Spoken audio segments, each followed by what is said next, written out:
Doctor Babasaheb Ambedkar यांच्या आयुष्यावरचे 10 असे picture जे तुम्ही पाहिलाच पाहिजे. यात पहिलं नाव येतं ते म्हणजे दिग्दर्शक जब्बार पटेल यांचा डॉक्टर बाबासाहेब आंबेडकर. यात मम्मुटीने आंबेडकरांचा रोल केला होता.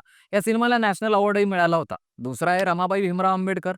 हा थोडा स्पेशल आहे. यामध्ये आंबेडकरांच्या पत्नी रमाबाई यांच्या दृष्टिकोनातून त्यांचं आयुष्य आपल्याला पाहायला मिळालं होतं. तिसरा आहे बाळ भीमराव. यात त्यांनी आपल्या लहानपणी अनुभवलेला जातीय भेदभाव कसा होता हे दाखवलंय. चौथा आहे भीमगर्जना. यात त्यांच्या लहानपण ते संविधान निर्मितीपर्यंतचा प्रवास दाखवला. पाचवा आहे 2005 ला आलेला Kannada cinema doctor B R. Ambedkar.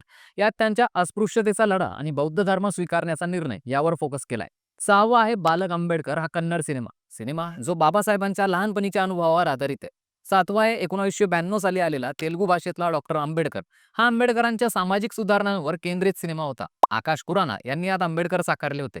आठवा आहे 1993 सालचा युगपुरुष डॉक्टर बाबासाहेब आंबेडकर. नववा आहे 2016 साली आलेला कन्नड सिनेमा रमाबाई. यात रमाबाई आणि आंबेडकर यांच्या नात्यावर भाष्य केलं होतं. आणि 10वा आहे ओरिजिन हा हॉलिवूडचा सिनेमा जो एवा डुवर्ने यांनी डिरेक्ट केला होता.